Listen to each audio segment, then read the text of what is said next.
It's fair to say that I'm failing miserably at this whole YouTube thing. 2 years in, over 80 videos later, and my numbers are far from impressive. My subscriber count is just over 550, and I'm miles away from the enviable monetization target of 1,000 subscribers and 4,000 watch hours. Actually, I'm technically doing worse than I was earlier in 2024 because I could vividly remember having around 2,400 watch hours a few months ago compared to the mere 1,600 watch hours I have now. And don't even get me started on the fact that I only gained uno nada más, subscriber in the last 28 days.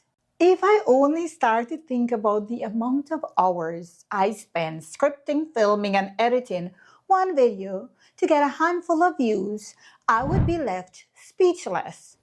And I don't think I even have to mention that so far I made exactly $0. Actually, it's negative dollars if I consider the time and resources I invest in all this.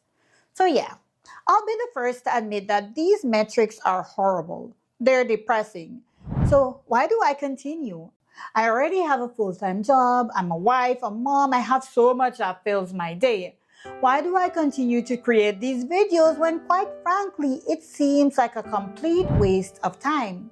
Well, the answer is quite simple actually.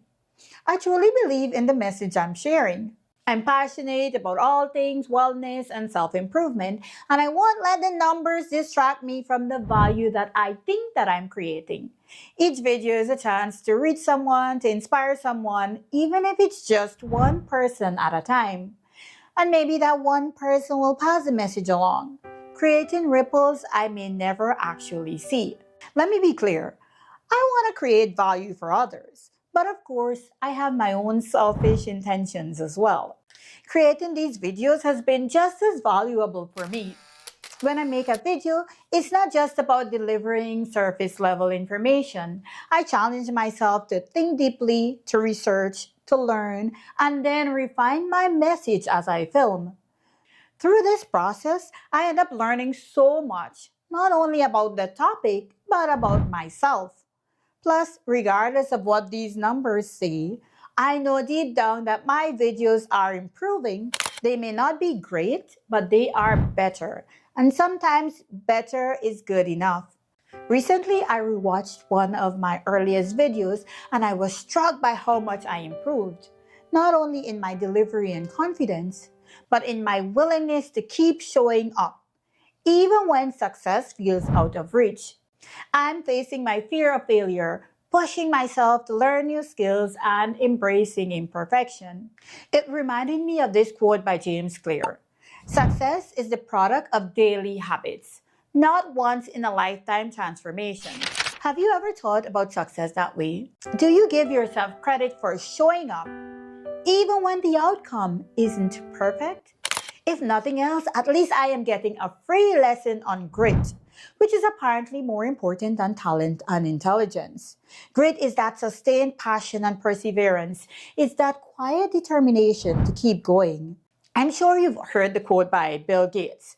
Most people overestimate what they can do in 1 year and underestimate what they can do in 10 years. It's such a powerful reminder, isn't it? In a world where we often crave instant results, it can be easy to feel discouraged when progress doesn't come as quickly as we'd like. But what if we looked at our goals with the patience and dedication of a 10-year vision?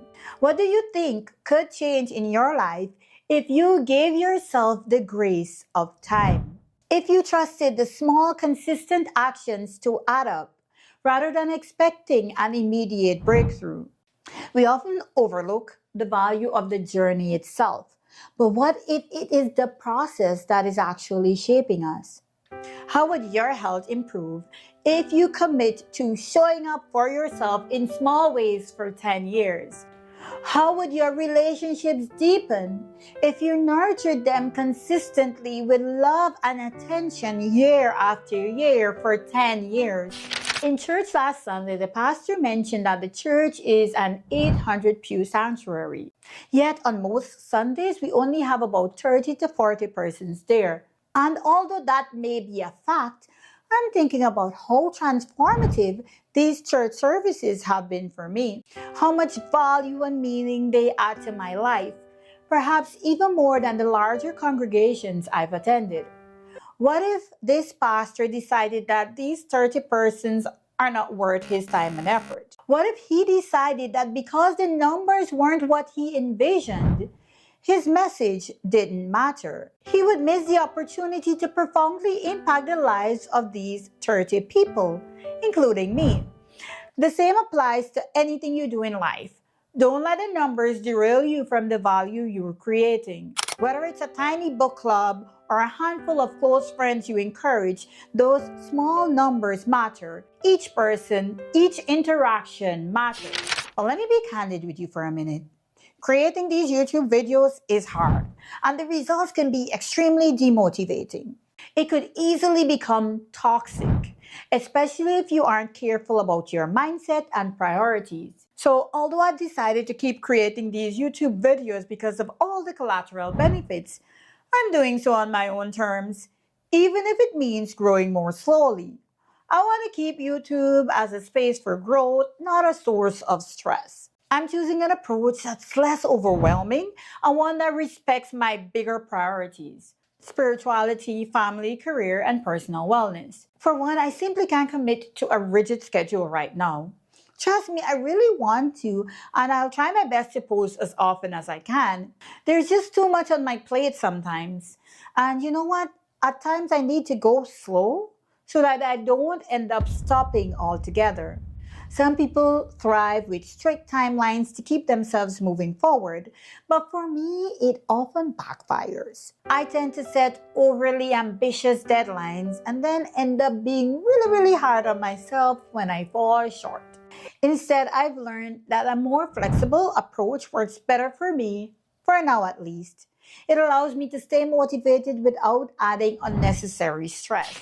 Even as you try to achieve your goals, I want to encourage you to define success on your own terms. It's easy to feel pressured to do more to get ahead, but at what cost? Your mental health, your time, your joy? That's too high a price to pay. Pursue your goals with passion, yes, but also with balance, patience, and grace. My second criteria is that I won't be niching down even further because I simply don't want to talk about one topic over and over again. I refuse to do that. I don't want to be tethered to yet another boss, aka the YouTube algorithm. I have more than enough bosses. Have you ever found yourself so wrapped up in achieving something that it started to drain you instead of inspiring you? Often, holding on too tightly can stifle creativity, growth, and happiness.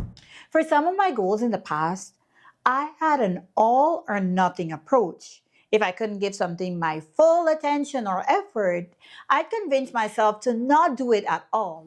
But there's something uniquely satisfying about working on a project that's mine, where I can set the direction and the pace. Have you ever felt that sense of fulfillment from pouring your heart into something personal? That feeling of building something that pushes you to work harder. Creating videos has done that for me. And unexpectedly, it's also reconnected me to a passion I thought I'd left behind: writing. As a child, writing was my safe space. It was how I processed emotions, made sense of the world, and found my voice. I was that kid tucked away in a corner, scribbling poems and stories. This is one of the books I would write in. I've had this one since 1999. That's almost 26 years. For years, my love for writing was buried under the responsibilities of career and family. Rediscovering writing through blogging and creating videos has been like finding a piece of myself I didn't realize was missing. It's not just about the words, it's about the joy and purpose that come from creating something from nothing. And that's why I want to encourage you. Don't just consume, create. Create in whatever way feels meaningful for you. Whether it's writing, painting, gardening, cooking, or something entirely different, there's something transformative about creating something from nothing. There's a quote by Maya Angelou that I love. There's no greater agony than bearing an untold story inside you. So, what's your untold story?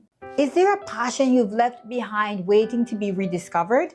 Sometimes the things that bring us the most joy are the very things we set aside.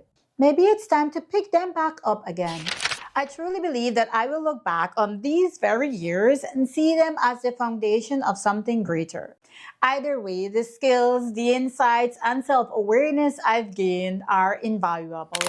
And they're the reasons why I keep showing up, camera on, ready to share whatever I can. If this resonates with you, maybe you'll subscribe and keep watching. After all, I might be here for 10 years. Jokes aside, I'm here for the long haul, growing at my own pace and learning as I go. Because by my standards, I am succeeding. And that's a win I'm proud to claim.